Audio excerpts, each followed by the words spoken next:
Hello, Charlottesville. Hope you're doing well today. Enjoying some, not exactly a beautiful day out, but it's certainly a warmer day than It's it not as has cold. been. I'll take this I'll definitely take this. over the 9 degrees. Yeah. Don't you? I don't know that I don't know that I was ever outside when it was actually 9 degrees, but You are appalled by the cold. You find the cold abhorrent. I find the cold personally, oh, come on. It's a personal affront to my senses. It's one of the things in life you despise the most is cold. Is that fair? Yeah, it's pretty close. Ginny Who, thank you for the retweet. Ginny Who, take a look at the screen. One of the topics that you suggested to us is one of the headlines for today's show. We value you tremendously, Ginny Who, and the perspective you share on the show. The LA Times headline and the journalism headline on screen right now were suggested by Ginny Who is a top 5 member in the family. 2,500 plus journalism jobs vanished in 2023.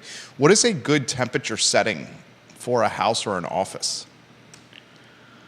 I mean, you can Google that. I want to talk about that. There's no right answer to that. Oh, okay. Let's talk about that. And Judah and I, as if you watch this program, pretty much disagree on just about everything, which makes, I think, for the fantastic show dynamic. Sometimes. Why you say sometimes? Because you're my boss. Oh, come on. The show has a democratic setting to it. Yes, I am El Jefe. Most of the time. But from a show standpoint, it is a democracy with perspective. You disagree? Sure. No, most of the time it's pretty good. We'll talk about it on the I Love Seville show. Maybe we lead with that. Ginny Who says she's with you. She's cold when it's below 70 degrees. Yeah. When are you cold? When it's below 80 degrees? No, I don't like it. I don't like it burning up, but I'm just not comfortable when it's We're going to lead with this. This is when it's below like 68 or so. It further just, puts in perspective the differences between Judah and I, which I think is fantastic for the show dynamic. All right, we'll rock and roll when you're ready. Also, the 40-hour, 60-hour week Charlottesville topic has come up. We're talking about this off-air with the Erpies, right? The stars of today, y mañana. We'll have this conversation on today's program. I've said many times it's a 60-hour a work week community now, and and I said that's a shame. a lot of folks are sour because of that. We'll have a pretty robust conversation today on a lot of topics. John Blair, we love when you watch the program. All right, we can watch the show when you're ready. We can start the show when you're ready, Judah. Quiet on the set.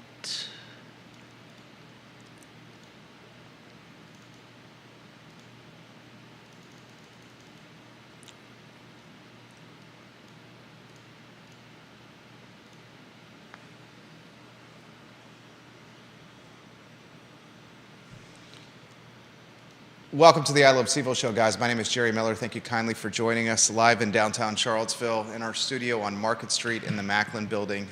Pleasure to connect with you through the I Love Seville network. We're in the heartbeat of a 300,000 person market we call Charlottesville, Albemarle County, and Central Virginia. As I highlight to start most of our programs, we are 150 yards away from the Charlottesville Police Department, 1 block from the Albemarle County Courthouse, the Charlottesville Courthouse, 1 block from the downtown mall. We are smack dab in the middle of movers and shakers and decision makers, elected officials, financiers, judges, bankers, lawyers, heads of nonprofits, decision makers, if you may. And we love the energy of being here. Judah Wickower is the director, the producer of the show. Judah Wickower's Inner Circle family, and someone I'm proud to call a co-host of the program. I sincerely mean that. If you watch this program in any capacity, you know Judah and I are and a lot of circumstances polar opposites. And I think as we've figured out how to utilize that polar opposite nuance or feature that polar opposite nuance, it makes for pretty quality content every single week. Today's program is going to be yet another showcase of that nuance, the 180-degree differences between how I see things and how Judah sees things. It's me who oftentimes has to keep the commentary in check from a respect standpoint. Judah likes to highlight on the show that I'm the boss, the jefe. That may be true, but what I've tried to do on this program is democratize the content and democratize the speaking and the analysts, the analytical commentary for the sake of you, the viewer and listener. I want to weave Judah into the mix, and we'll start literally in the nitty-gritty. I'm getting some off-the-record commentary, and I'll follow up with it from folks inside the building, that there seems to be a safety concern with violent and troubled students at Burley Middle School being allowed back in the school. And I will follow up with a teacher via phone call and on the record to potentially relay this story to you soon. So stay tuned on that.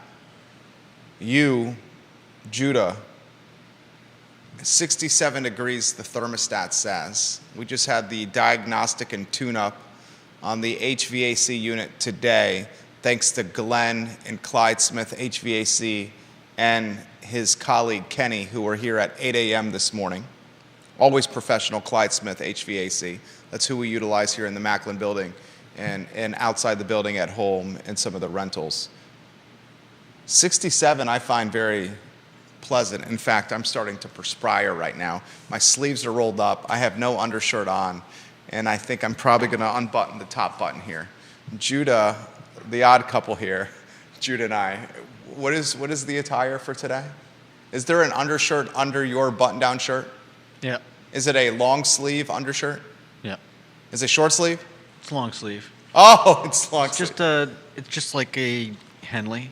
He's wearing a Henley long sleeve, a button-down shirt, a nice color blue. Yep. And a quarter zip. Is that an Ann Wickower original? No, this Okay. is a Old Navy original. Okay, Old Navy quarter zip sweater. So the man has 3 layers of clothing on, and it's legitimately, I saw them test the thermostat for the validity of the temperature reading, 67 degrees in here. Frankly speaking, I am hot, and I asked him before the show started. He said, it's a little cold in here. I mean, I don't know how much is what I'm feeling from the door that doesn't. I don't think that's having an impact, Okay. to be frank. Maybe it doesn't. My point being that I leave the heat off at home when I'm not there. So I get home from work, and oftentimes, it'll be around 60. In your house. Yeah. And it feels warmer to me than it does in here. I will say this. The studio has 20-foot ceilings, and heat rises. Yeah, but that if like you said, they check the thermostat shouldn't be reading the temperature of the air. You would think. You would think. We will also say, is there a camera we can turn to show, if you haven't seen the I Love Seville studio, it's probably 18 feet, 16, 17 feet of storefront glass with the I Love Seville logo. I think about 10,000 cars drive by the I Love Seville studio each day on Market Street. One of the best branding mechanisms that we have ever done as a company in VMV Brands, the brand behind us is an advertising agency, is this storefront window here. You're showing it on screen? Yeah. Yeah. There's the floor. I would say that's probably close to 18 feet of storefront, wouldn't you say? So that means probably the ceiling is over 20 feet tall. Okay, are you getting them sick and dizzy with that camera view? I am now. Okay. Hello, how you doing? So I asked this question to the viewer and listener before we get into the nitty-gritty. And the Kyle Miller Show is today at 2:15 p.m. He's got a fantastic show lined up for you, so we have to be mindful on time. What is an appropriate thermostat setting for an office? For me, I feel 67, 68 degrees is very appropriate. I think you would want it to climb as high as a 70 or 71, maybe a 72. Yeah, I think 71, 72. I think 68 is kind of like the bare minimum. Of course, the difference is one of us pays the bills and the other one does not. Oh, that was a folly right there. Can we just get that officially tightened so it does not happen? It seems to be happening a few times, once a week now. That's because it's a terrible design. Oh, is this from yesterday's show, purchased from Amazon, now outsourced to China? Do you want to get a new microphone? That it's just a terrible design. If you look at the one that you took from that I was using, yeah. Look at the top. Do you want to get a new one? I will pay for a new one if you would like. No, just get a welder. Get a welder? If you look at the top of yours. Do you want me to hire a welder to weld your microphone in? Is that as opposed to just buying something that's new? Wouldn't the hiring of the welder cost more than buying the mic connection from Amazon? I never said hire a welder. You said get a welder. Yeah, I mean, doesn't that mean hire somebody?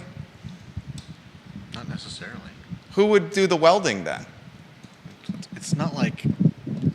It's not. So you're saying you would do the welding? It's not rocket surgery. So you're saying you would do the welding? I need one tiny little weld. Something to go on this that keeps it from dropping out. All right, well then. Just like that does. Can we order that on Amazon? I just did re-up on Prime, or we can just get a new one. The odd couple in full effect here. Seems like a waste of money, but if you want to waste money, that's fine. It's your money. What's the alternative, Judah? What's the alternative? You said get a welder. Aren't we paying for that regardless? Aren't we paying for a How are welder? we going to fix that, Judah? We can either weld something on top to keep Okay, it from can you weld something on top of that? If we had a welder, yeah. What exactly is a welder? I mean, it's like it basically heats a piece of solder and connects two pieces of metal together. Where would we find that? Would we find that at Martin's Hardware? You'd have to ask Martin's Hardware. Would that not cost more than just buying a brand new one from scratch? I mean, you might not have to buy like a full-on acetylene torch welder. I would need to do more research, but I believe there are probably some fairly frugal ways to go about welding two pieces of metal together. Okay, Judah's going to be using his Bic lighter, a couple of sticks from the oak tree in front of the studio, maybe some string, and some little roughage from the garden over here to weld the microphone to make sure that does not happen. Just like we start a fire when we were the Eagle Scouts. I never made it to Eagle Scout. I got as far as Weeblo. Ginny Hoo's son is is he an Eagle Scout, Ginny Hoo? What's it called? I saw your photo on your Facebook page. What'd you call it? Weeblo? I made it as far as Weeblo, yeah. It's a badge. Weeblo? Weeblo, yeah. Did you not do Boy Scouts or Cub Scouts? No. You did not do Cub Scouts of any capacity? Is that something we put on the Judah's never done on his life list? What am I gonna? Have you ever done the Pinewood Derby? No. You've never done the Pinewood Derby? No. Wow. Does everybody? Did they have those things where everybody, all of our audience grew up? Yes. I mean, everywhere. It's the Boy Scouts of America. They have Boy Scouts and Girl Scouts all over America. They're the ones that had. No, I honestly didn't know that they were the ones that did the Pine Box Derby. I thought that was something completely different. You were The asking about. Pinewood Derby is part of the Boy Scouts. Okay, I did not know that. It's a race where you take a car. I know what it is. And you've never done that? No. I was in Santa Barbara till I was 6. They have Boy Scouts in Santa Barbara. I'm not saying they didn't. I didn't know about it, and we left when I was 6. Moved to L.A., lived there till I was 12. Then we moved to Maine. They have Boy Scouts in Maine and L.A.? I'm sure they did, but it was never an option that I was offered, and I didn't think to ask. Well, no, generally it's the parents. Bill McChesney says, "We blow, it's We Be Loyal Scouts." That's what it stands for. And he says, "Judah, they're small cars, unlike the soapbox derby, the Pinewood Derby. Okay. Small cars that are raced." My brother and I actually each won the Pinewood Derby.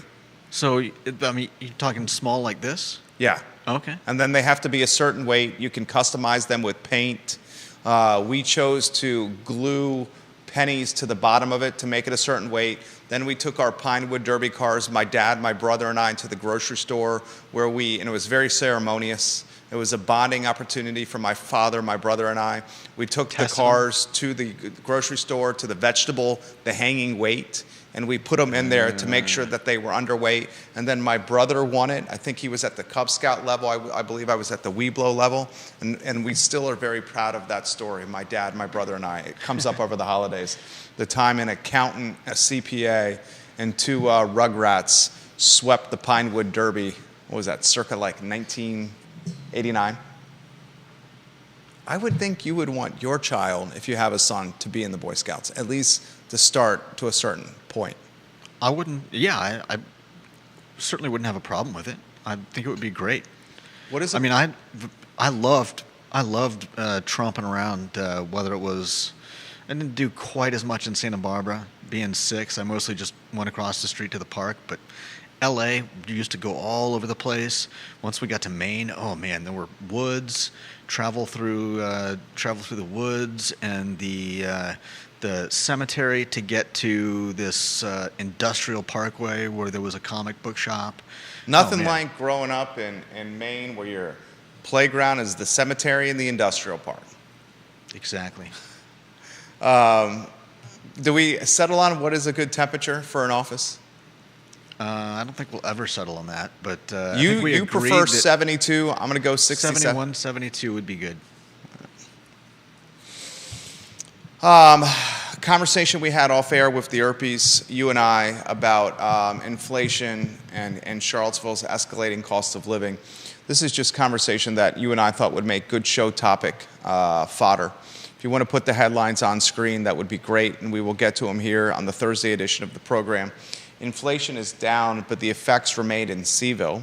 We'll explain how Charlottesvillians are impacted today and how much the cost of living will uptick and why we think it'll uptick on today's program.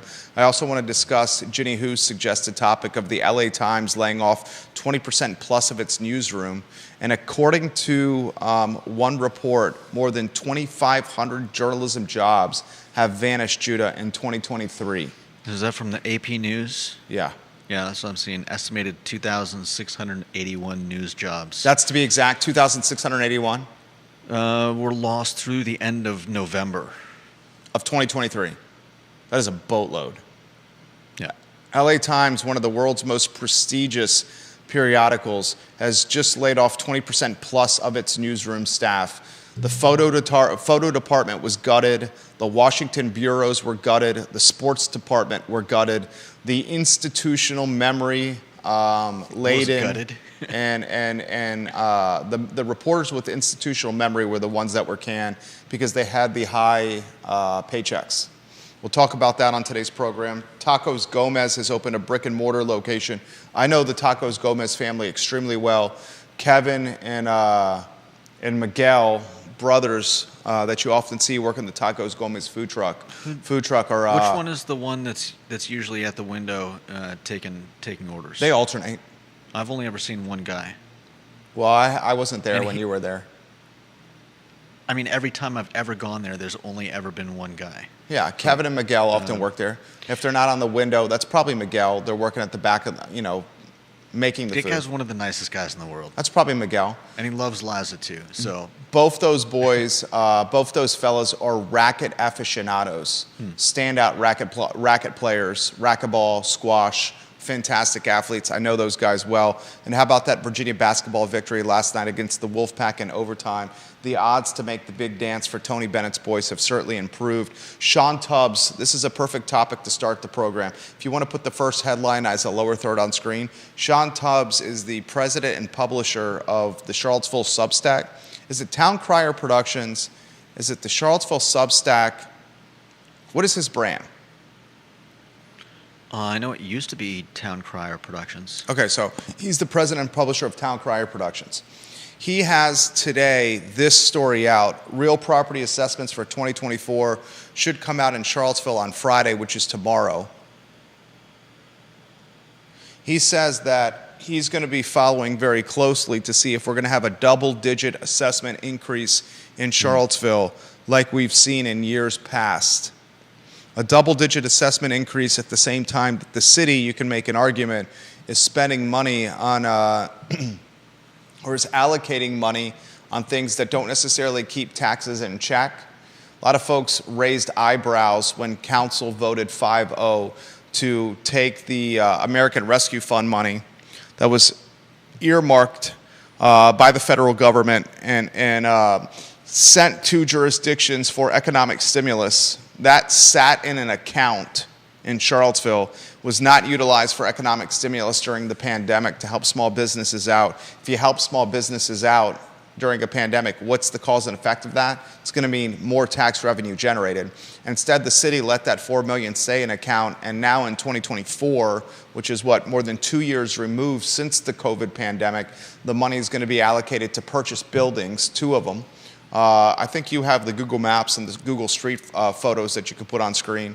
And these buildings that are going to be in purchase, the scuttlebutt, although Sam Sanders is backtracking on this, he backtracked a bit on that on Monday's meeting, saying we're not certain it's going to be a homeless shelter. Is it Levy and Avon? Avon and, Levy. Avon and Levy, the 2 buildings currently sit.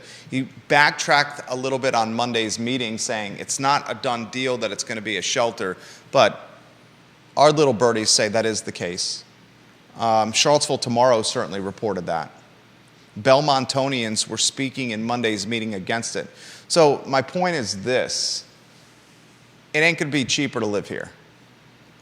Judah was very quick to highlight this. Tubbs says this: will there be a 3rd year of an average increase in double digits on real property assessments for 2024? A 3rd year on average. That's compound increases, right? Yeah. That's double-digit increases, 3 straight years. Compound assessment increases, right? Yeah. That's massive increases. We're not talking 30% when it's like that. Right. You offer a couple of data points that you want to get to, and then we want to ask this topic, ask this question. How are civilians going to be impacted, and how much will the cost of living uptick, and why? Judah, the show is yours. I don't have a whole lot of numbers to provide, but just groceries. A typical basket of groceries is costing 20% more than it did just 3 years ago. So while the speed that inflation is rising has leveled off, the effects of that inflation are sticking around. And, of all the things you can cut back on, most of us aren't. It's not going to be groceries, it's not going to be gas. Stop eating. It's not going to be food, and it's not going to be gas.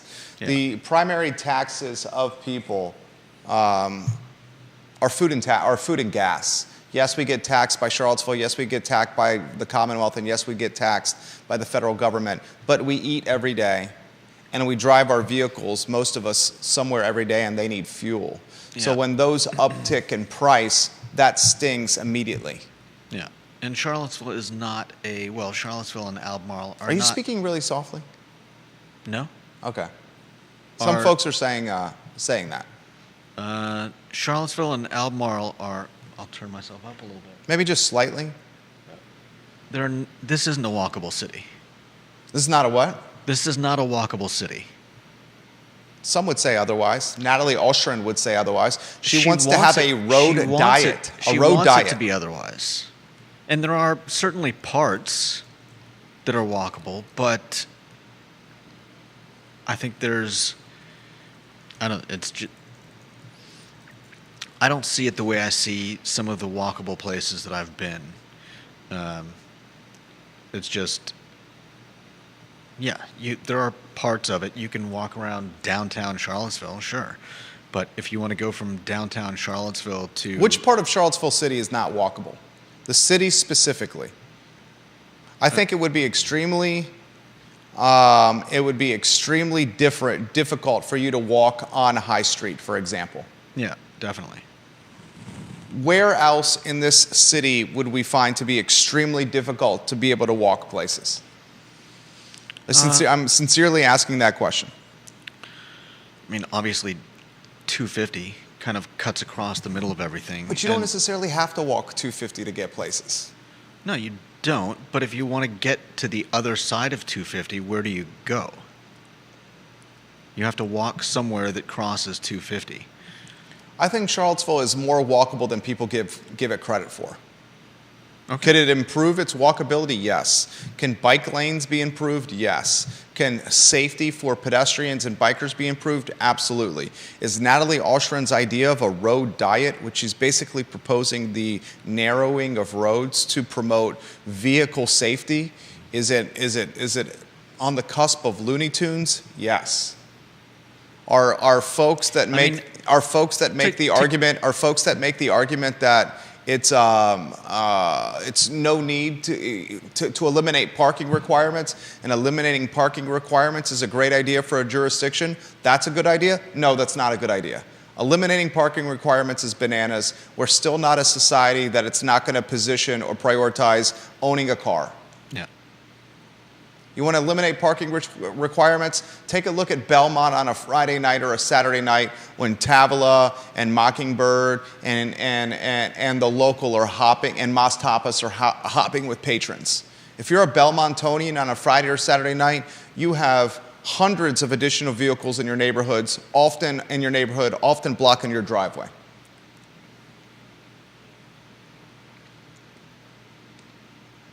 You were going to say something now Yeah, I was going to counter your Looney Tunes comment with the fact that what's the alternative? Is it taking over people's front yards? There are Park Street. Going up a lot of Park Street, there's not even a sidewalk on half the street. And if you wanted to do something with the road, how do you go about it?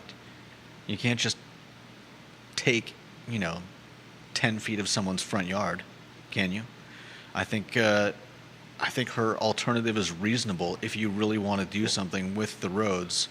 On Barracks Road, if you take a look at Barracks Road, and Deep Throw put this on my radar, there are homes on Barracks Road next to the Blue Ridge neighborhood. My wife and I looked at one of these homes very recently. Fantastic price. Fantastic listing. Bob Hedrick of Nest Realty had the listing. Tim Heafy's old house. Went under contract after an extended period of time on the market. It was an all-cash buyer that was willing to close in 3 weeks. But Barracks Road, part of the front yards of those homes are being taken away from them. And they're being taken away from them in order to build a bike lane on Barracks Road. In fact, there's a Barracks Road study online. Deep Throw, what's the name of the website for that Barracks Road study? See if I can find it. Barracks Road, Charlotte. He, if he's watching, may send it to me. Barracks Road. So you prefer that? You prefer that solution to her idea of slimming the roads a little bit to provide that space, rather than taking it from someone eminent domain style? The website is barracksemmet.improvements.com. Barracksemmet, E-M-M-E-T, improvements.com. I think some of Natalie Oshrin's ideas are good on paper, but not realistic. That's fair. They make sense on a political platform when you're running, to try to get on a council or sit on the dais. She's a city councilor, guys, for those who don't know. But some of her ideas, I think, are not realistic. That's fair. If you're going to narrow and shrink roads in the city, where's that money going to come from? Well, the same could be said of taking someone's part of someone's front yard, right? If you're gonna create more bike lanes, like this was my thing. Like I know Buford needed to be rehabilitated. I know schools around here need to be improved and rehabilitated. Yeah. And I know that costs tons of money to do. But if you rehabilitate and remodel these schools and it costs 50, 60, 70, 80, 90 million dollars to do it, the kids that you're trying to help at these schools will be pushed and gentrified out of the community because you have to raise the taxes to do the work. We want a bike and walker friendly city, narrower roads, more bike lanes, better sidewalks. We all want that. But is the opportunity cost of narrower roads and more bike lanes and better sidewalks, uptick in taxes that's going to push the people out that are on the financial margin? Folks that are not on the financial margin, ladies and gentlemen, have cars. We keep going the direction we're growing with this city. It's not going to be the people that are walking. It's going to be the people that are walking and biking and taking public transportation that are pushed out, because the folks that have the money that can withstand the tax increases have cars, have vehicles. When you have a vehicle and you have access to a vehicle that's reliable and you can afford the gasoline, you're not caring about the bike lane or the sidewalk. Comments coming in fast and furious. John Blair on the Pinewood Derby said, my son just finished his Pinewood Derby car. He's going to do the engineering, weights, graphite axles this weekend. Salute to your son, John Blair. I wish him the best of luck in the Pinewood Derby. Ginny Hu on Twitter, if you can go to the on my Twitter account, in the @ portion, the notifications of my Twitter account, she shared her final Pinewood Derby car called Swan Song. She won in the all-comers category, and her Pinewood Derby car looks absolutely adorable. It's got 2 swans on it. I would love to show that photo on screen. Albert Graves watching the program, he says, Microsoft pays billions to acquire Activision, Blizzard Games, Gaming, and then announces it will be laying off 1,900 employees immediately. Yeah. Ginny Hu says, the effects of inflation are huge. I'm currently planning 3 different nonprofit events. And while we always try to be frugal, food costs are really hurting us right now. Warrior AG says, I think a good question might be, why hasn't the minimum living wage risen the same as gas, milk, and most staples of life in the past 30 years? Those are all good questions. Yeah. Let's get to Deep Throat. You got Ginny Hu's Pinewood Derby car on? No. What did you say it was? It's on notifications on my Twitter account.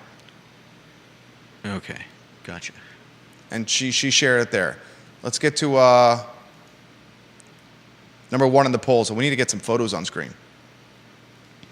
He highlights a smart mayor, pointing out the problem with students and demanding accountability. The mayor of Blacksburg, and shares a link from the Roanoke Times. Deep Throat does. And he says, I think you could just solder that and not weld it. Solder. Solder, thank you. Yeah, that's what I was talking about. I don't know the exact terminologies, but could you do that? When I was talking about, solder is just, you just need like a Bic lighter, some twigs, and some shrubbery? Yeah, basically. Can you solder it? With the right tools, yeah. Okay, that's my point. Wouldn't we just buy something new if we don't have the tools to do it? Wouldn't it be much easier just to pay $18 for a new? You want to buy a whole new arm stand? That's fine. This one's kind of the time involved with fixing it and finding the tools on what I pay you would far surpass the cost of just buying something new from scratch. Okay. I don't care. Yeah, I guess that's my point. I prefer fixing things, and you're usually fairly frugal, so... Fixing things at a point where it far surpasses the cost of buying from scratch is not smart use of resources. I'm not sure why you think it would far out... You don't have the tools. You don't have the tools right now. You're right. So the first challenge would be finding the tools. I'm sure there's someone in Charlottesville that has... Who do you suggest? Who do I suggest? I'm Right. Right. right. Okay. Well, look, I honestly don't care, and you seem to be very passionate about I'm not passionate. letting me do. I'm just being reasonable. Okay. He also says this on assessments. The data was posted briefly by accident on Open Data Portal this morning, then pulled down. I did not get to download it in time, but I got to eyeball. Looked like smaller increase in assessments this year than last year. That's good intel right there. Do you have an idea of the smaller increase there, Deep Throat? I would love to get your perspective on that.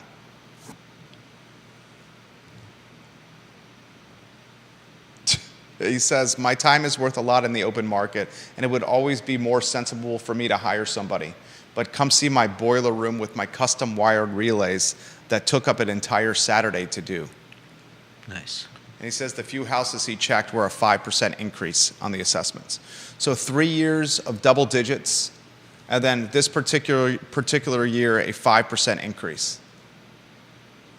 Stephanie Wells Rhodes, there's no doubt in my mind Larry Rhodes could do it. And Stephanie, I saw Glenn today of Clyde Smith. I love Glenn. And team member Kenny, I didn't catch Kenny's last name, seems to be learning or apprenticing under Glenn of Clyde Smith HVAC. I very much recommend that company for anything heating and cooling related. They're fantastic. Philip Dow says, if you want to live in a walkable area in Seville, you need to have deep pockets. That's 100% true. If you want to live in a walkable area. Exactly what I said, is that there are some parts of Charlottesville that are walkable. But if you're talking about walking all around, it's just, who would even want to? I would say all of North Downtown is walkable. All of Belmont, all of Woolen Mills is walkable. All of Hogwaller is walkable. All of Lewis Mountain is walkable. The Star Hill neighborhood is walkable. But if you have to drive to somewhere that's walkable and then walk around in it, is it really walkable? I don't follow. Here's the car. You got Ginny's Pinewood Derby car? Yeah. It's pretty awesome. It is awesome. Congratulations on the victory. I think you would put together a fantastic Pinewood Derby vehicle, Judah. I think I would. I like to think I would. Vanessa Parkhill, the stance towards roads and parking is a government thing. It knows better than those in their community. She says, narrowing roads, it's like the traffic calming nonsense on Park Street. Not a fan. Park Street is a cluster duck. Quack, quack, quack. The lights, the back-to-back lights on 250, an absolute mess. Yeah. Absolute mess. No doubt. Vanessa Parkhill says, people who have the money and support these policies are like Al Gore. I'll get on my jet to then throw carbon offset money into some fund. Then you should ride a bicycle. Yeah. Rules for me, rules for thee, not for me. Holly Foster says an office temperature should be in the 72-degree range. Grayson says, we like our thermostat set at 68. Thomas says, I understand what Judah is saying, but he doesn't pay the bills. Nora Gaffney says, the city owns part of many of our front yards. I know that because it's the case for me in Belmont. Sidewalks would be great. She's in favor of sidewalks. Many of the homeowners on Barracks will lose a portion of their front yards to this project to reshape Barracks Road. And I did a little research on that because we were intrigued or looking at a house on Barracks Road. We have aspirations of moving closer to work and school and play than where we're currently at in the Keswick area. Your mindset changes when you have children and they have busy schedules, when you also have an extremely busy schedule as well. So this uptick, fuel is still $3. We've just gotten to the point where it's just going to be $3 and we accept it. Yeah, well, that's the same thing that's happening with groceries. There was a giant spike in egg prices for a while, and everybody was in an uproar. And thankfully, I believe egg prices have gone back down. But a lot of the rising prices that we've seen have not subsided, and so I think most people are just getting used to scrimping a little more when they go to the grocery store. What else are you going to do? I was driving down Pantops, and I'm a Tiger Fuel Market Reward member. So I try to get gas at the various Tiger Fuels that are strategically positioned around town. And I saw the gas, from what I found, the cheapest gas in Albemarle is either coming down Pantops because of the Wawa, or it's that gas that is right off of the Rio Road. Rio Road, there's 3 gas stations next to each other. That's right up past where you live. Okay, yeah, I know what you're talking about. You know those 3 gas stations on Rio Road? Yeah, once you actually get past the Parkway, John Warner Parkway. and what's it called, KTEC, and yeah, there are those 3 gas stations. And Those 3, the Pantop stretch, or those 3 gas stations. Maybe folks make the argument for Costco, but I'm rarely on side of town. It's gotten to the point where I celebrate seeing $2.97, $2.96, $2.99 a gallon gas. I mean, I went to Wawa yesterday, and the gas station right across the street from it. This is on 29. The gas station right across the street from it was 10 cents higher. It's like, well, guess where I'm going. What we need to highlight is the following: is this impacts so much of the community in ways that we may not even be considering, ways that are prevalent or top of mind. For example, Reed's, the grocery store. They're getting hammered. They're dying the death of 1,000 cuts. Yep. They're dying the death of 1,000 cuts. The neighborhood is now gentrifying. It's becoming wealthier, yuppier, and more homogenous than what it was 10 or 15 years ago. As a result, the neighborhood, which was often walking to Reed's for groceries, is now not walking to Reed's to groceries. They're in their Teslas or their Priuses or their SUVs driving to Whole Foods or Wegmans. Yeah. Or they're Instacarting, or they're just having the groceries delivered to their doorstep. Yeah. They're also dying the death of 1,000 cuts, in that as gas escalates in price, their providers of food are raising the cost on them because it costs more to ship the groceries. They're dying the death of 1,000 cuts because grocery prices have uptick in price point. So those that are left in the neighborhood around them that still want to patronize Reed's can't purchase the same volume of groceries in one trip. They're picking and choosing what to get. Yeah.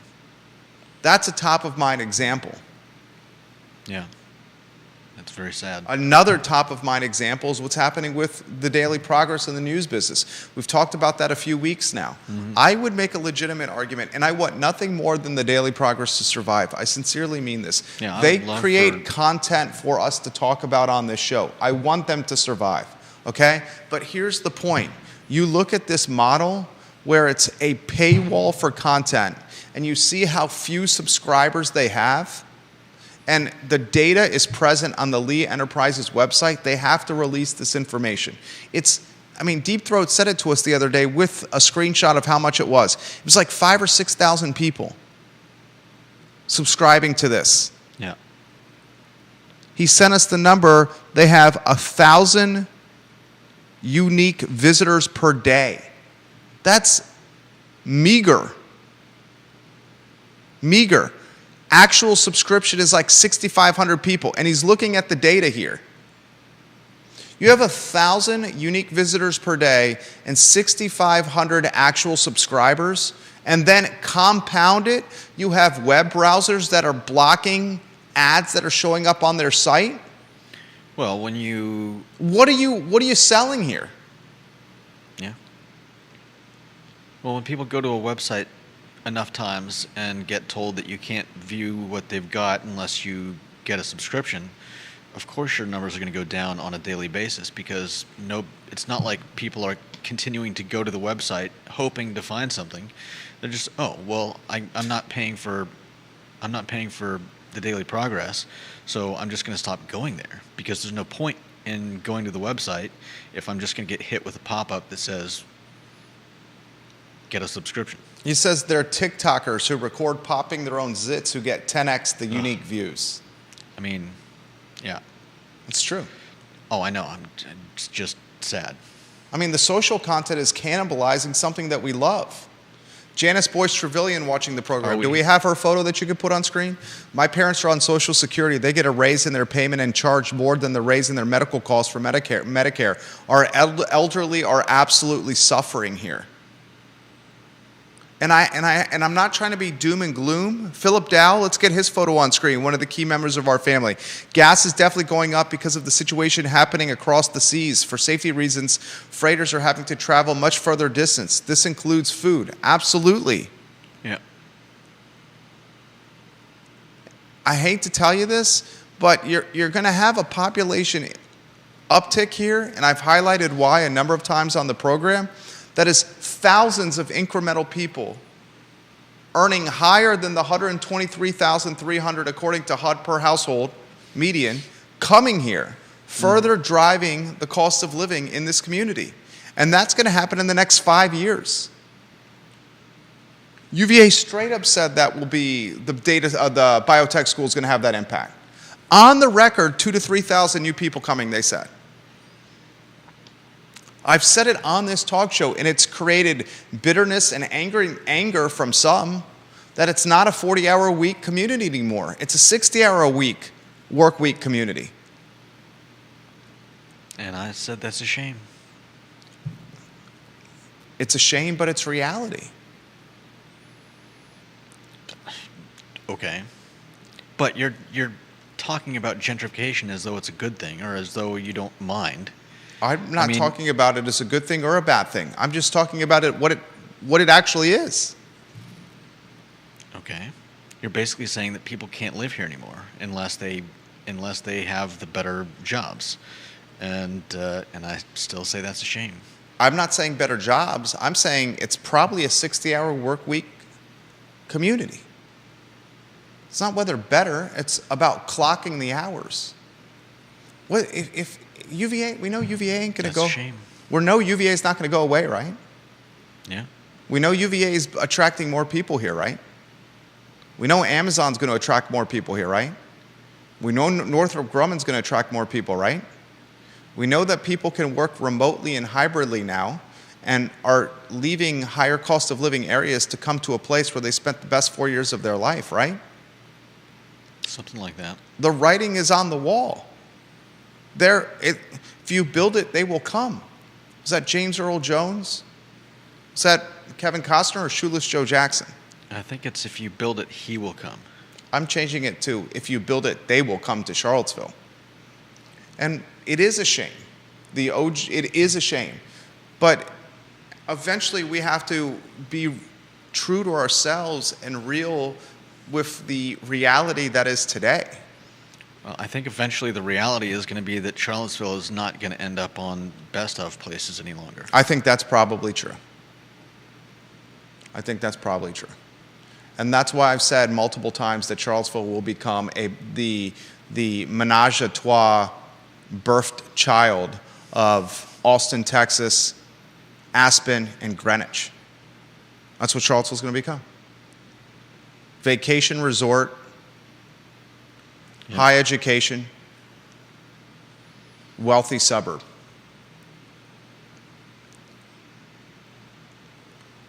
Albert Graves, let's get his photo on screen, number 10 in the polls. We have to get Ginny Hu's photo on screen as well.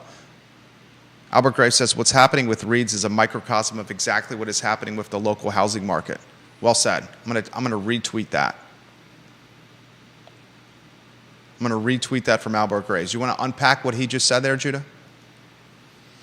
Say it again. What's happening with Reed's is a microcosm of exactly what is happening with the local housing market. I mean, yeah, prices are going up, and nothing is getting easier. The builders aren't going to. Are they going to keep building in Charlottesville? Some of them may, but as we've seen with the Ivy Road apartment project, people aren't gonna. I don't know that anyone's going to keep building houses in Charlottesville unless they're subsidized somehow, right? Depending on who you talk to, they think the developer behind the Ivy Road Tower on Truist, where they're trying to build a 130-foot tall apartment building, is utilizing a smoke and mirror tactical PR approach to drive the cost of value of what they own so UVA will give them a larger bag of money. I heard that yet again on Tuesday from a developer that is very much in the know that I was playing doubles with. And he said afterwards, this is what's happening. So they have no intention of building it. Multiple people that do this professionally for a living. In fact, I think Deep Throat has even made this argument. Multiple people that literally do this professionally for a living, building apartment tower, multifamily towers, said the math doesn't pencil out for this project. Like, I had a conversation with somebody that has done this, I would say, been a part of over 100 projects like this. And he says there's not a chance in HE double hockey sticks this math pencils out for the apartment tower in the truest location by Moe's on Ivy Road. Interesting. That all it is a PR smoke and mirror drive value of the real estate game, so UVA gives them a larger bag of money. Okay. That's good to know. Albert Graves, darn sure in favor of more sidewalks and bike lanes for pedestrians, but even more in favor of pedestrians actually using them and staying out of the middle of the road where the big heavy metal objects move very fast. 100%. 100%. 100% agree with that. We're in agreement. Make sure you're rotating those lower thirds if you can there, J-Dubs. Do you want to talk about the LA Times? Number one in the family, let's get his photo on screen, says, 100% agree with your developer friend. Ivy Road is a hold-up job. Number one in the family, if you can get his photo on screen. What does that mean? Who's number one in the power ranking? Was that Deep Throat? Yeah, we talk about it every day. Okay. And he says, and once we had a precedent of Wendell yoking the yokels, more of this will happen. He imagines others trying the same. LA Times story is a sad one. 20% of the newsroom laid off. This announced Tuesday. Holly Foster, she loves that paper. And over 2,500 journalism jobs vanished. You have the exact number, right? Yeah, it was 2,650. Let's see, 2,600. Where was it? 2,681. Holly Foster said, I'm so sad that my hometown paper is laying off so many people. I grew up with the LA Times. Holly Foster, her photo on screen, if you could, please. She is, what number is Holly? I'm looking at it right here. 24 in the poll. She needs to climb the ranking. Holly needs to be in the, I think she needs to climb to 20. Change 20. Holly Foster needs to climb to 20 in the power rankings. Interchange 20, if you could, please, sir. This is the question I have for you that's very sincere. We're living on the social media platforms, right? Everyone? What do you mean living on? You mean spending a lot of time on them? Yeah. Yeah. The most used apps in the world are what? I don't have the numbers, but Twitter, Instagram, Facebook. I would say the most used apps in the world, Facebook, TikTok, most traffic apps in the world. I'd say Facebook is probably still number one. I'd say TikTok is probably in the 2 slot. Can you see if you can find that data? Oh, here it is. TikTok, Instagram, Facebook, Snapchat, all in the top most used apps. The question I have for you is this. If we're living within the apps, is there any use for what is the use for a website? Furthermore, if we're living within the apps, should the content not be created within the apps themselves? I don't think that's always possible. How so? Because a lot of those apps are made for easy dissemination of other information into kind of like a blurb. For instance, nobody's going to write, like a long article on Facebook? Yeah, why wouldn't you? Can't write one on Twitter. Yes, you can. Yeah, and you've got to write it in bits and pieces. No. All you have to do is pay $8 a month and you have unlimited copy point. I've never seen an article length tweet. What? How much time do you spend on Twitter? Not a whole lot. Okay. I spend a lot of time on Twitter. Bill, have you seen what Bill Ackman's been doing? With his coverage of the Ivy Leagues and how the Ivy Leagues are allowing nasty rhetoric to be spread at schools like Harvard when it comes to what's happening in Israel. Have you seen what Bill Ackman's doing with his coverage on Business Insider? He's writing like 5,000-6,000 word dissertations. Okay. Like, check this out. I'll slide over.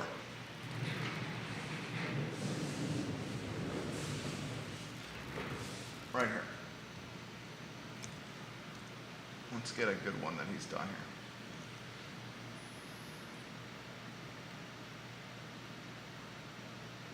And that's more than 140 characters.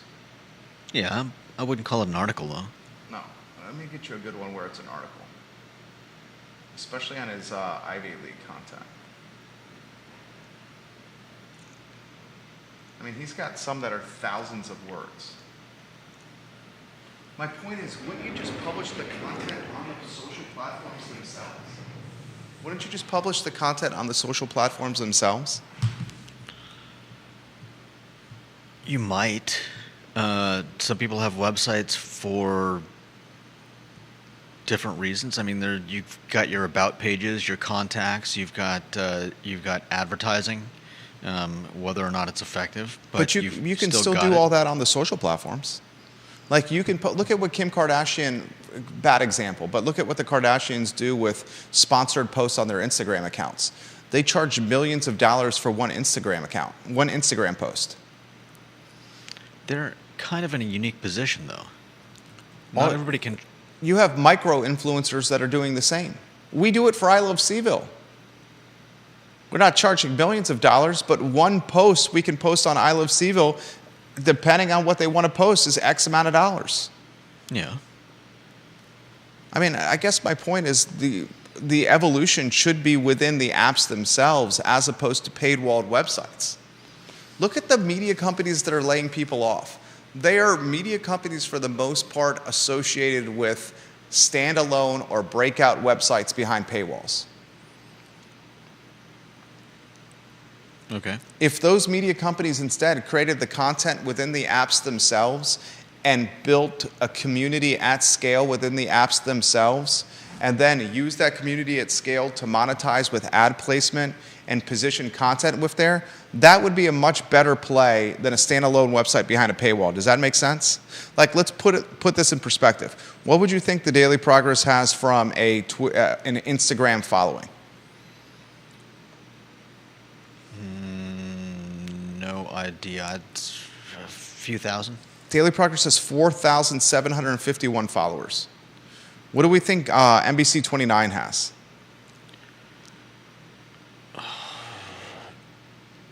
6,000? NBC 29 has.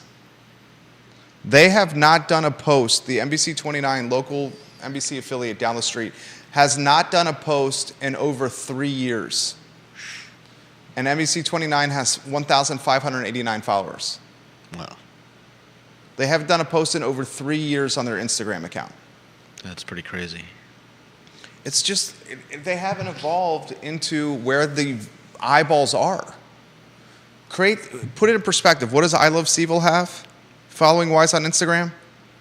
12,800 plus on Instagram. I Love Seville. You could consolidate. What does CBS 19 have? CBS 19 has 2,220. You could take CBS 19 and add it up with NBC 29 and add it up with the Daily Progress, and we're still 30% more when you aggregate those three. And we have a fraction, 95% less people, 98% less people. It's another example of death by 1,000 cuts. Or, not evolving. Ginny says that's why you either get short messages or long DMs from me. She's not going to pay the $8. Totally get that. I totally get that. I think most of us aren't going to. Deep Throat says they need to improve the content coverage, and that would make a huge impact. Vanessa says, I hate to see anyone lose their jobs. Could this in part also be a reflection on how they are reporting versus the medium by which we consume our news content? 100%. They're not putting the content they're creating within the structures, the platforms that we're using every day. They're still trying to use a thinking of a decade ago with the standalone website behind a paywall. Instead, what should happen is the content should be positioned on social platforms, and once the content is positioned on social platforms, larger followings will be created on those social platforms, and then they can monetize those social platforms like the Kardashians or like I Love Seville or like The Rock or other micro-influencers are doing with putting sponsored posts in front of their communities. One man's opinion. Anything you want to add to that? No, I don't think there's anything I need to add to that. I'm having a hard time hearing you today. No, I don't think there's anything I need to add to that. This from John Blair. No one likes to see job losses, but the problem is this. Newspapers were always predicated on classified ad revenues. No one was paying for journalism in any real sense. The journalism was a delivery device for classified ads. The price you were paying for a paper was nominal. The classified ads subsidized the entire operation. As you know from being in the industry, this has been an issue since 2000 when Craigslist started to take away classified ads altogether. 100%. 100%. And now Craigslist is paying for, now charging for classified ads. If you want to put one of your condos or office spaces for rent on Craigslist, it's $5 to post the ad. And it's still a fantastic way to get tenants, potential tenants. Yeah.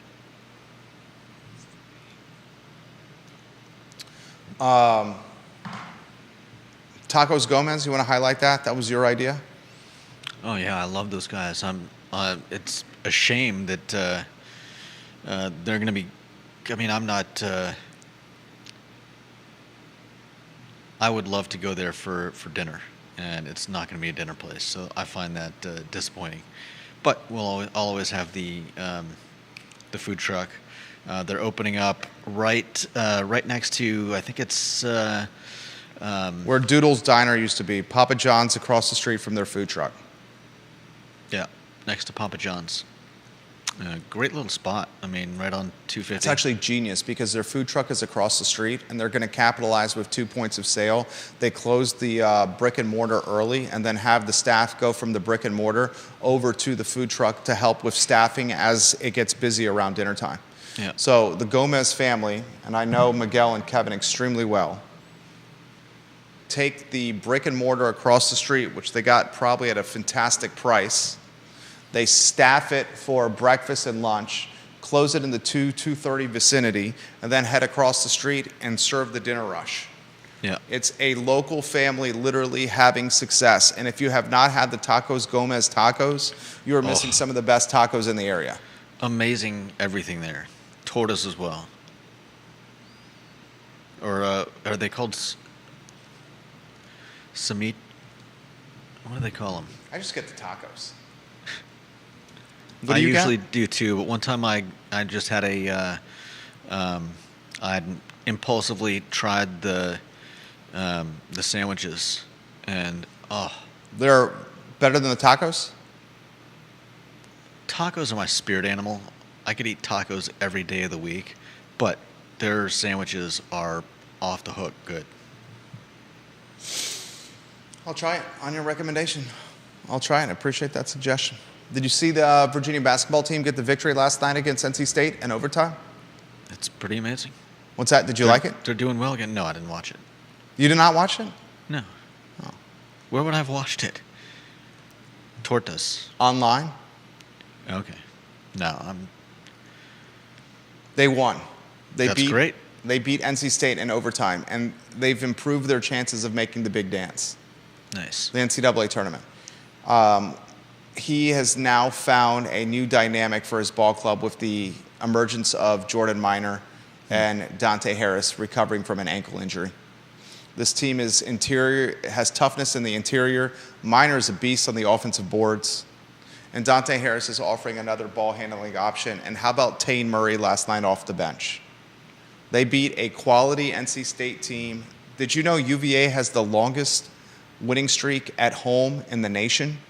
I did The not know longest home winning streak in the nation is by Tony Bennett in UVA men's basketball. that. Wow. 2 weeks ago, there was a portion of the fan base that was asking if Tony Bennett is the right guy to lead this program.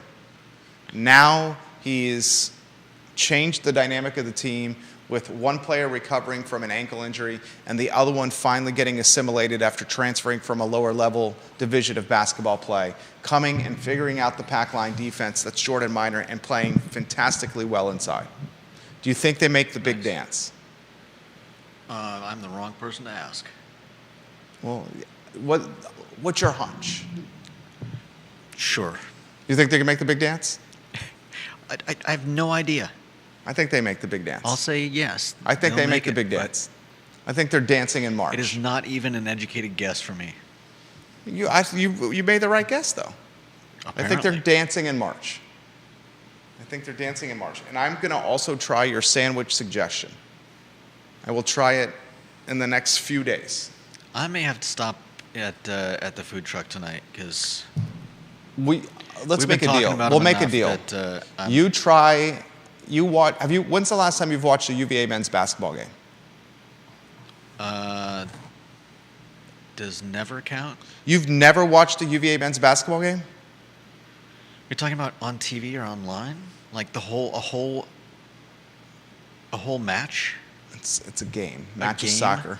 Oh, I don't care. I mean, you've never watched a UVA men's basketball game? No. Why would I? I don't watch sports. I think we should put that on the short list of things you've never done. You live in Charlottesville. This is a national championship team. So? I would bet there are folks surprised that you have not watched it. But I'll make a deal with you. I mean, I've gotten to go watch the Lakers play, and I've gotten to go see Dodgers and like. But that's Los Angeles. Yeah. This is Charlottesville. I know. We're doing the I Love Seville show. I'll try one of the saying, Gomez sandwiches. You watch one UVA men's basketball game.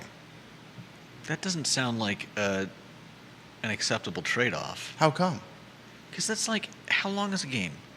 2-3 hours? 90 minutes? 90 minutes to 2 hours? It's not. I'm not waterboarding you. You're watching a team that is in your backyard that drives the economy, that is a reigning national champion, play basketball. Yeah. All right. You don't have to. I'm still going to try the Gomez sandwich. I'll try that today, and I'll let the viewers. I'll try it probably this weekend with the better half and the kids, and let the community know how it goes. I think speaking of never haves. Yeah. Last night, I stopped and got some Chick-fil-A. Oh, Judah tried Chick-fil-A for the first time in his entire life last night. And I got to give him props. I didn't even ask, but they gave me something on top of the bag when they were handing it to me, and I'm like, I thought maybe it was the barbecue sauce, and I'm just like, okay, I don't know why he's handing me this separately. So I just opened the bag, put it in there, and got home, opened it up. I'm like, what? I opened it. It's like white. I'm like, what the heck is this? I closed the lid and I'm looking at it. I'm trying to I think the printer didn't do a very good job when it printed out, but finally I managed to read Pup Cup. That's for your dog. Yeah. Yeah. And she loved it. And I didn't even ask for it. So, For the first time in his entire life, last night, Judah Wickower tried Chick-fil-A. And let me guess, you liked it. It was pretty good. Did you get the fried chicken sandwich? I got the fried chicken sandwich, and I got some Waffle fries? some nuggets. And nuggets. There you go. We can cross that off your list. I think we should probably watching a UVA men's Have you watched a UVA football game? Yeah, I've actually gone and watched one at the stadium, I think a few times. My parents used to have season tickets. My mind is somewhat blown, the fact that, how long have you lived in Charlottesville? A long time. 20 years? Longer than that. Over 2 decades, the man has lived in Charlottesville, and he's never watched a Virginia men's basketball. I'm somewhat mind-blown. Maybe as mind-blowing is the fact that you never tried Chick-fil-A. But you gave me a chance with the Chick-fil-A. Give me a chance with the men's basketball team. I think you will also enjoy it, especially if you can go to the John Paul Jones Arena. Just an idea. I mean, if it's dependent on me going to the arena, then it's probably never going to happen. Fair enough. Might be a little simpler finding a game to watch online. Okay. There you go. Judah Whitcower, ladies and gentlemen. My name is Jerry Miller. This is the Thursday edition of the I Love CVille show. You got Kyle Miller, right? Yep. Kyle Miller, 2:15 today, the Kyle Miller Show. I'm excited for that. We were back at the Saddle tomorrow at 12:30. Real talk, Keith is going up to Connecticut to visit his grandchildren with Yona, so he's off air tomorrow. And then the I Love CVille Show at 12:30. Thank you kindly for joining us on a warmer Thursday. Take care, everyone.